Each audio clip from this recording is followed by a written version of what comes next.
여러분, 우리는 오늘 맥주 감사 주일, 하나님이 지난 전반기 6개월 동안 우리를 지켜주시고 인도하시고 축복하신 은혜에 대해 감사하는 겁니다. 이스라엘 백성들은 출애굽했고 하나님이 그들을 지켜주고 보호해 주셨으며 그들의 요구를 충족시켜 주셨고 인도했지만, 이스라엘 백성들은 얼마나 배신하고 배은망덕을 많이 했는지 모릅니다.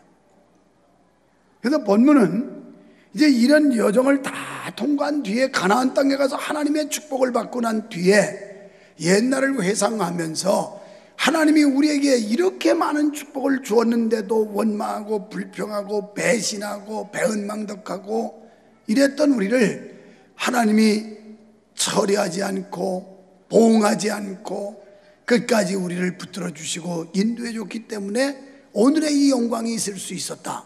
그래서 기뻐 노래하는 그런 시편이 오늘 81편이고요. 그리고 이 노래는 이스라엘 사람들이 술틀을 밟으면서 축제 때 불렀던 노래가 시편 81편입니다. 여러분은 과연 어떤 감사를 가지고 지금 나오셨나요? 두 번째는 쉬지 말고 기도하라. 기도는 쉬는 게 아니에요. 기도는 영혼의 호흡과 같은 거기 때문에 이 호흡은 멈추면 안 돼요. 계속해서 호흡을 해야 우리의 이 육체가 신진대사가 이루어지는 거예요. 호흡을 하지 않으면 썩습니다. 이게 멈추고, 이 호흡이 안 하면 몸이 부패하기 시작하는 거예요. 영적으로 우리가 기도하지 않으면 영혼이 쇠하게 되고, 그리고 영적인 상태가 허약하게 되고, 여러분 우리의 심령이 부패하게 되고, 기도해야 되는 거예요. 그래서 항상 기뻐하라. 쉬지 말고 기도하라. 세 번째는 범사에 감사하라 그랬어요. 우리 성도들 보니까 뭐 허리가 아프고 목이 아프고 뭐 어디가 아프고 그래가지고 뼈를 맞추러 다닌다는데 들어보니까 그 돈이 한 번 가는데 45,000원이고 10번 끄는데 45만 원이래. 세상에 뼈만 맞추러 안 가도 45만 원 절약이더라고. 45만 원. 병원에 MRI 한 번만 안 찍어도 몇십만 원 절약이더라고요. 하나님이 우리를 사고에서 막아주시고 질병에서 지켜주시고 이래서 우리에게 반대급부로 얻어지게 하는 축복들이 얼마나 큰 축복인지 이런 데 대해서는 감사하지 않는 거예요. 그래서 평소에 건강할 때는 감사가 안 나오다가 병원 갔다 퇴원하면 감사를 해요. 그게 희한하더라고요. 주님, 병원에서 잘 치료받고 퇴원하게 해주셔서 감사합니다. 그래서 한때는 그런 생각도 들더라고요. 주여, 매일 병원 가서 입원해가지고 골탕을 먹어서 퇴원하면 또 감사하고 퇴원하고 감사하고, 이건 어떨까요? 여러분, 가기 전에 감사하면 어떨까요? 병원에 입원하지 않은 걸 감사하면 어떨까요? 사고 난 뒤에 주님, 이렇게 큰 사고 났는데 지켜주셔서 감사합니다. 그러면 사고 안 나고 지켜준 거 감사하면 어떨까요? 그래서 성경에는 범사에 감사하라 그래. 감사하는 여러분 되기를 축원합니다. 그런데 이스라엘 백성은 그렇지 않았어요. 감사하지 않았어요. 그저 뭔가 자기들의 욕구에 충족이 되면 희희해 하다가 조금 지나서 마음에 안 들면 또 울근불근하고 막 입을 불쑥 내밀고 푸덕푸덕거리고 이랬습니다. 그래도 하나님께서는 그들에게 가까이 가셔서 그들을 끝까지 붙들어 주셨고 그들을 안전한 가나안까지 인도해 주신 것 생각하니까 이 시인은 그걸 감사하지 않을 수가 없는 거예요. 그걸 기뻐하지 않을 수가 없는 거예요. 그래서 이 시편을 적어가지고 노래를 부르게 한 겁니다. 그렇다면 오늘 영적 이스라엘 된 우리 성도들도 이러한 구속과 사죄를 기뻐하는 기쁨의 노래에 동참해야 될 줄 믿습니다. 먼저 기쁨의 노래를 부르려면 9절에 다른 신을 쫓지 말아야 한다 그랬어요. 이스라엘은 애굽의 노예 상태에서 구속받았습니다. 그것은 전적인 하나님의 은혜였어요. 애굽에 430년 동안 바로의 학정 밑에서 온갖 고생을 다 했습니다. 흙을 퍼내려고, 흙을 지어내려고, 그리고 벽돌 굽는 그 진흙을 이기고 이러면서 너무 힘들었어요. 하나님께서는 그 아픔, 신음소리를 들으시고 모세를 보내서 출애굽을 시켜준 겁니다. 그래서 그들에게 노역이 없어지게 되고 그 짐을 들고 다니는 광주리를 다 없애게 하고 그리고 등에 목에 묶여있던 고삐와 멍에가 완전히 벗겨진 것입니다. 이건 영적으로 말하면 우리가 이전에 예수 믿기 전에는 사탄 마귀로부터 짓눌림을 받았어요. 사탄이 우리를 타고 우리를 지배하면서 고통을 주었어요.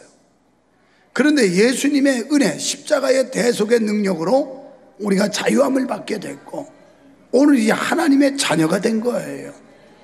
이게 구속이라는 겁니다. 여러분은 뭐 우상숭배를 안 해봤으면, 샤머니즘, 미신을 안 해봤으면 잘 느낌이 안 오겠습니다만은 우리는 뭐 독실한 불교 가정에다가 그리고 샤머니즘 우상을 많이 섬겨봤기 때문에 실감나요. 이런 설교는 실감이 나. 요즘에도 만물의 영장이라고 하는 사람들이 이사를 함부로 다닙니까? 불신자들 함부로 못 다녀요. 왜? 재앙이 임할까봐 못 다닙니다. 그래서 꼭 가서 사주를 봐야 되고 여러 가지 이 사주갑자를 또 봐야 되는 거예요. 그래서 손이 어디로 뻗쳤는지, 손보다 작은 건 또 살이에요. 살이 어디로 있는지 이거 해가지고 짐도 옮겨야 되고 이사 날짜도 잡아야 되고, 그래서 아파트 입주할 때 보면 손 없는 날 제일 많이 와요. 전부 발만 가지고 오는 거예요. 이 사람들은 우상숭배하고 미신 섬기다 보면 귀신이 역사해가지고 자유가 없어요. 우리 집도 그랬으니까 못 함부로 박지를 못했어요. 물건 하나를 마음대로 옮겨놓지를 못했어요. 왜? 금방 부정 타가지고 가족 중에 누가 알아 누르거나 이러기 때문에. 그런데 예수 믿고 나니까 자유야. 아무 날이나 좋은 날 맑은 날 그냥 이사하면 끝이야. 여러분, 손 없는 날 이사하면 이사 비용도 더 비싸지요. 우리는 그런 거 무시하고 아무 때나 이사해서 거기서 세이브 되는 거 헌금 좀 해요. 감사해서. 이런 거 하나하나 감사거리 찾으면 얼마나 많은지 모르는데 이 감사할 줄을 몰라요.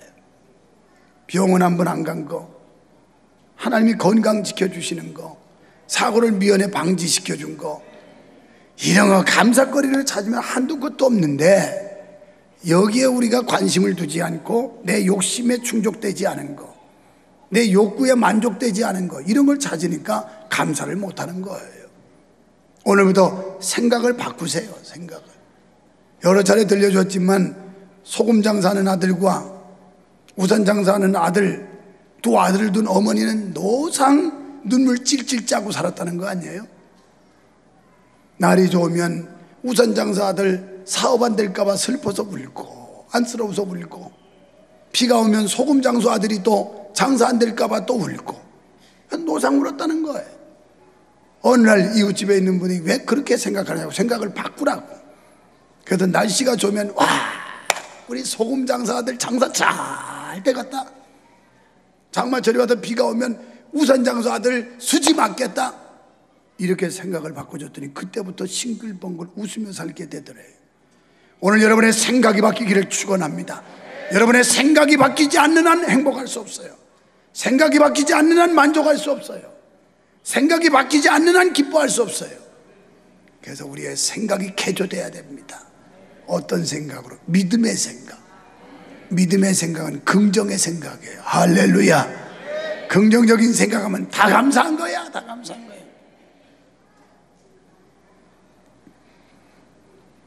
참으로 기쁜 일이 아닐 수가 없었을 것입니다. 그래서 이들은 소고를 치고 비파를 타며 기뻐했습니다. 2부 예배 때도 우리 김태곤 집사님이 찬송을 부르면서 뭐 기뻐가지고 막 일어날 수는 참아없고 막 감격에 감동적인 찬양을 하니까 여자 어린이 하나가 뒤에서 있다가 싱글싱글 웃더라고. 희한하다는 거지요. 딴 사람은 다 점점 빼고 있는데 그냥 아주 이 뜨거움을 어떻게 감당할 수 없을 정도로 이러니까. 그래서 내가 그게 지극히 정상이라고 그랬어요. 오늘 여호와 하나님 앞에 예배할 때 우리의 마음속에 기쁨이 있어야 하고 소망이 있어야 하고 감사가 있어야 하고 감격이 있어야 될 줄 믿습니다. 이런 예배가 하나님 앞에 상달되는 예배란 말이에요. 하나님은 그들의 부르짖음에 응답하시는데 아브라함과의 언약을 기억하사 모세를 보내서 구원하셨어요. 이건 영적으로 우리를 구원하시기 위해 예수님을 보냈다는 거예요. 예수님을 보내서 죄와 사망에 들어가야 마땅한 우리를 구원해 주신 겁니다. 이스라엘 백성을 구원하실 때 우리의 소리에 은밀한 곳에서 내게 응답하며, 이 말씀은 시내산을 가리키는데 출애굽기 19장 16절에 보면 우레와 번개와 빽빽한 구름이 산 위에 있었다고 말씀하고, 20장 18절에 뭇 백성이 우레와 번개와 산의 연기를 본지라. 우렁찬 어떤 소리와 함께 주님의 임재가 있었습니다. 하나님이 보여주셨습니다. 하나님께서 율법을 언제 주셨을까요? 어떻게 주셨을까요? 시내산에서 모세를 불러 올리시고 거기서 율법을 주십니다.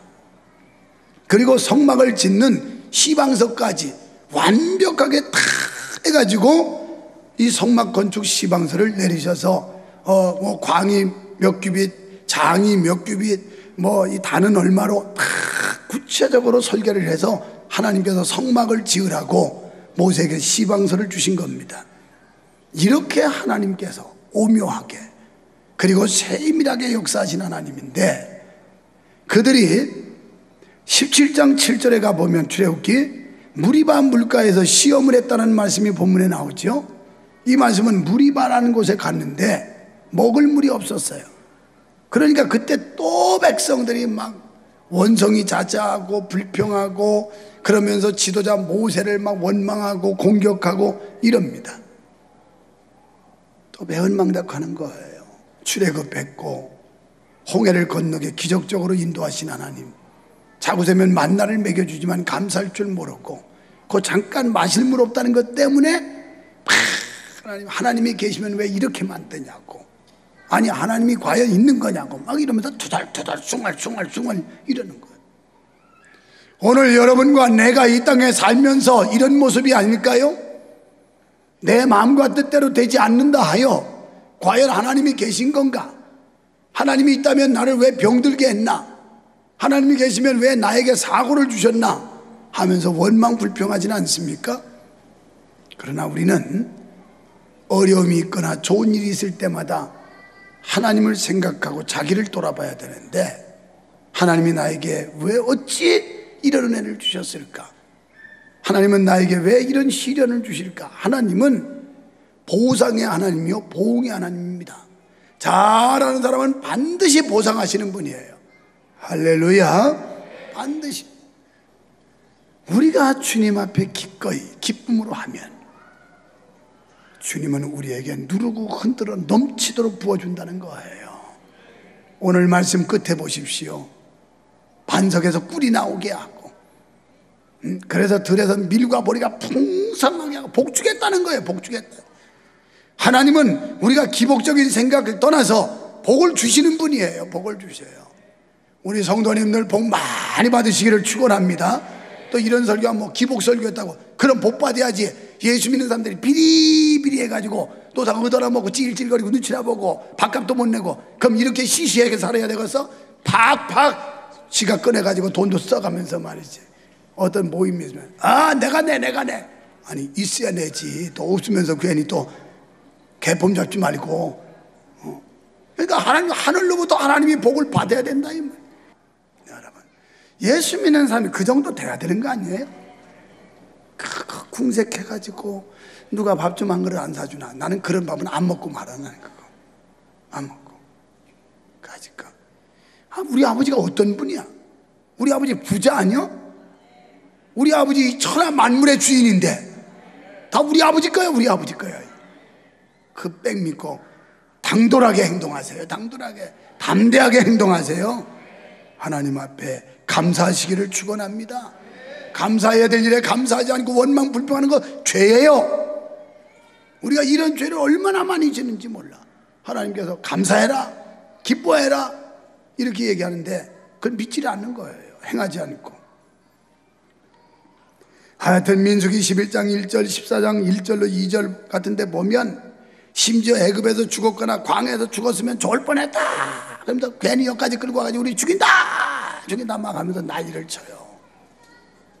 받은 은혜가 얼마나 큰데, 하나님이 주신 그 축복이 얼마나 많은데 감사할 줄을 모르고 자꾸 불평하느냐고요. 그러니까 불평하는 사람이 은혜가 안 되고, 은혜 안 되면 복이 안 와요. 복이 안 와요. 감사합니다, 감사합니다 그래야 돼. 감사를 연발하시기를 축원합니다. 하나님은 그 백성을 구원하셨지만 그들은 하나님을 배반했습니다. 그러나 하나님께서는 그때마다 버리지 아니하시고 그들의 요구를 기적적으로 통해 들어주셨습니다. 그러니 이스라엘이 과거에 그런 구원의 은총을 베풀어 주신 하나님께 어찌 감사치 않을 수 있으며 신령과 진정으로 예배 드리는 것을 소홀히 할 수가 있었겠습니까? 그런데 문제는 누구에게 그 기쁨의 영광을 돌리느냐는 거예요. 물론 그것은 구속주 하나님께만 영광을 돌려야 했고 또 그 안에서 기뻐해야만 했습니다. 그것이 바로 4절에서 말씀하는 대로 구원받은 이스라엘의 율례요 하나님의 율례인 줄로 믿습니다. 그렇지만 너무나도 당연한 이 일에 있어서 이스라엘은 자칫 거짓된 것들, 이 사탄의 유혹에 빠지기가 쉬웠어요. 마귀의 꼬임에 넘어가기가 쉬웠습니다. 주변에 많은 우상들이 유혹하고 있었기 때문입니다. 그래서 하나님은 오늘 본문 9절에서 뭐라고 말씀하냐면 너희 중에 다른 신을 두지 말며 이방신에게 절하지 말라, 이렇게 단단히 부탁을 하시는 겁니다. 너희 중에 다른 신을 두지 말며, 10계명 제1계명에 나 외에 다른 신을 섬기지 말라. 2절에 너를 위하여 어떤 형상이든지 사신우상을 만들지 말아라. 안식일을 기억하여 거룩히 지켜라. 전부 명령하고 있어요. 다른 신 두지 말라는 거예요. 우리 마음속에 세상 명예, 물욕, 향락 이런 것들이 섬김의 대상이 되면 안 된다는 겁니다. 이 지구상의 유일한 대상은 하나님 한 분뿐인 줄 믿어주시면 아멘 합시다. 나머지는 모두 다스림의 대상이지 섬김의 대상이 아니에요.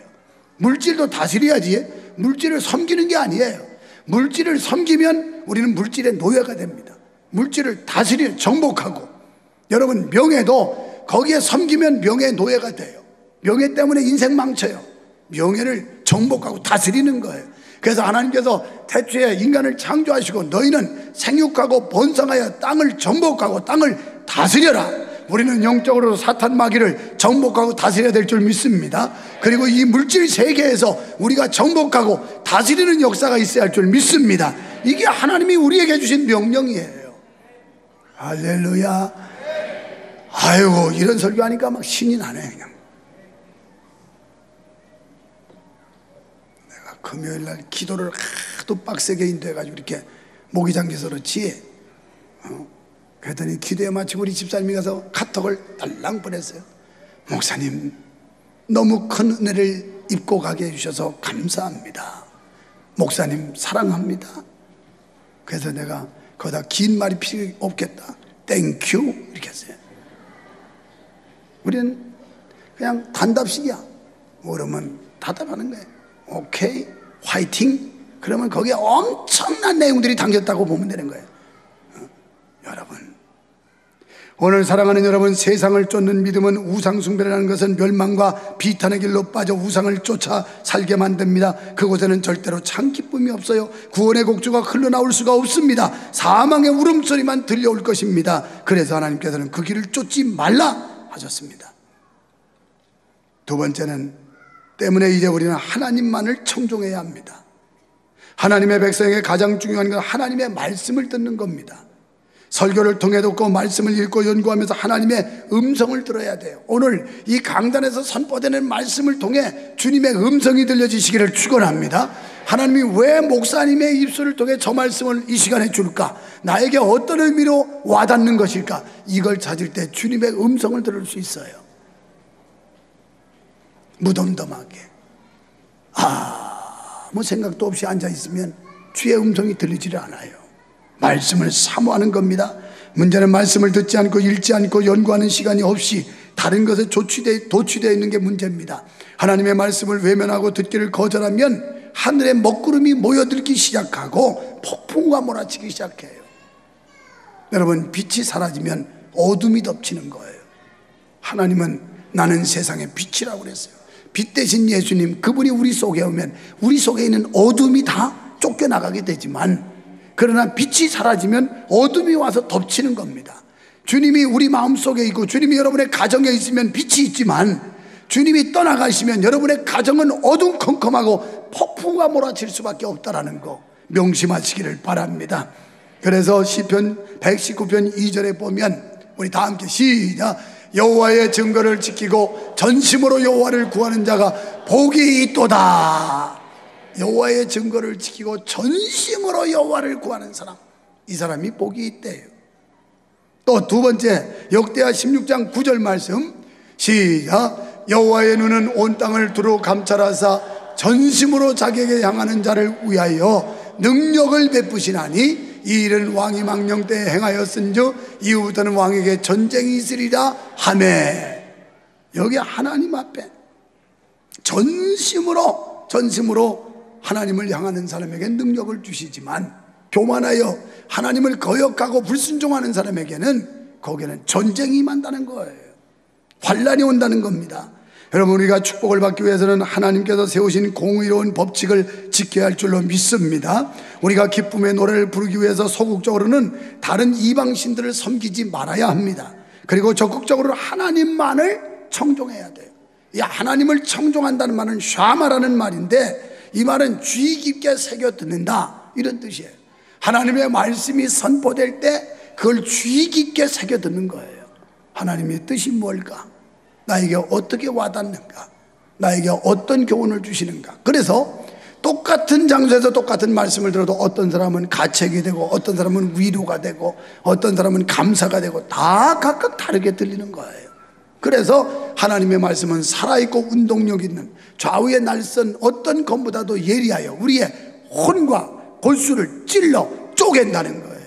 이게 생명의 말씀, 하나님의 말씀임을 믿으시면 아멘 합시다. 그래서 하나님의 말씀을 샤마 진지하게 우리가 하나님의 말씀을 들어야 된다는, 청종해야 된다는 겁니다. 하나님께서는 바로 구원받은 당신의 백성들이 이렇게 하기를 원하신다고 13절에 말씀하고 있습니다. 내 백성아 내 말을 들으라, 이스라엘아 내 도를 따르라. 그러니까 하나님의 말씀을 청종하고 그 말씀을 들었으면 그 말씀을 삶 속에서 실천하라는 거예요. 여기서 깨우쳐졌고 여기서 은혜 받은 이 말씀을 들고 나가서 세상에서 그 말씀대로 실천하고 살라는 겁니다. 이게 샤마의 말씀이에요. 샤마. 하나님은 이걸 원한다는 겁니다. 그렇게 되면 14절에 언제든지 속히 원수의 앞에서 구원해 주실 것이요, 이런 사람들 가난해서 환난해서 시련에서 고통에서 슬픔에서 탄식에서 하나님이 언제든지 건져주신대요. 그 다음에 16절에 보니까 들판의 아름다운 밀과 반석의 달콤한 꿀로서 만족해 물질 축복 준다는 거예요. 물질 축복, 재물을 주신다는 거예요. 수지 맞는다는 거예요. 수지 맞아. 그냥 사업을 해도 수지가 맞고 직장을 다녀도 수지가 맞고 아멘 하는 사람은 그대로 계속 적자가 나고 계속 아니 축복의 말씀을 샤마의 말씀으로 들으라고 그래도 가만히 앉아가지고 아유 목사님 참 말 잘하네, 평생은 말만 하는데 그런 말 못하겠어요? 그렇게 들어서는 아무 능력이 없어요. 이 샤마의 말씀으로 청종하고 음미하면서 이 말씀을 붙들 때 역사가 일어나는 줄 믿습니다. 그러면 축복 주신다는 거예요. 재물의 복도 준다는 거예요. 명예의 복도 준다는 거예요. 건강의 복도 준다는 거예요. 할렐루야. 이것은 영육간의 풍성한 축복을 쏟아 부으신다는 거예요. 이런 축복이 여러분의 사업장에 쏟아 부으시기를 축원합니다. 여러분의 직장에 쏟아 부으시기를 바랍니다. 그냥 쫄쫄쫄쫄 해가지고는 갈급해. 요새 가뭄 때문에 난리인데 비가 오기는 오는데 그냥 부슬부슬 오니까 금방 빼짝 말라가지고 여기 서울 중부 뭐 다 가물대, 아직도 가물대. 쏟아 부어야 되는 거야. 쏟아 부어야. 할렐루야. 막 쏟아 부으면 우리 수지 맞는 줄 믿습니다. 분명히 하나님께서 쏟아 붓겠다는 거예요. 쏟아 붓겠다. 우리 교회에 이런 부흥의 역사, 축복의 역사 하나님이 쏟아 부으실 줄 믿습니다. 사랑하는 성도 여러분, 우리는 하나님께 버려둔 자가 되지 맙시다. 11절과 12절에 보면 하나님이 방치한 자, 무관심한 자, 하나님이 상관 안 하는 자, 이 사람이 불행하다는 거예요. 내가 잘못하면 하나님이 책망하고 잘하면 칭찬하고 이런 관계가 돼야 되는데 하나님이 무관심이야. 내버려둔다는 거예요. 내버려둬. 여러분이 교회 생활하는데 목사가 지적이라도 하고 책망이라도 하면 감사한 줄 알아요. 집사님 정신 똑바로 차려? 신의호 권사 똑바로 차려? 뭐 이렇게 한다든지. 아니 신의호 권사님은 똑바로 차려서 새벽 기도를 와요. 안 나오는 아무개 권사 너 정신 똑바로 차려? 그러면 그래도 감사할 줄 알아야지. 아, 목사님 나만 보면 뭐라 그래. 나만 보면. 이건 관심의 표현이야. 지적하는 건. 그런데 하나님이 관심이 있으면 지적한다는 거예요. 그래서 구미순 권사 어쩌다 새벽기도 그만뒀냐? 내가 그랬더니만 그때부터 정신 바짝 차리고 지금 새벽기도를 열심히 해. 이게 관심이야. 이렇게 지적받고 우리의 신앙이 회복되고 새롭게 변화해서 하나님 앞에 바로 서는 거, 이게 바로 축복이란 말이에요. 그런데 하나님께서 11절과 12절 하나님 버리운 자가 있다는 거예요. 무관심이야. 방치해 주겠다는 거예요. 제멋대로 살단 말단 관여하지 않겠다는 거예요. 이거 행복이 아니에요. 이거 축복이 아니에요. 잘못하면 하나님이 헛규짓고 잘하면 하나님이 격려하고 이런 역사가 있어야 그 사람이 하나님 사랑받는 사람이에요. 믿어지시면 아멘 합시다.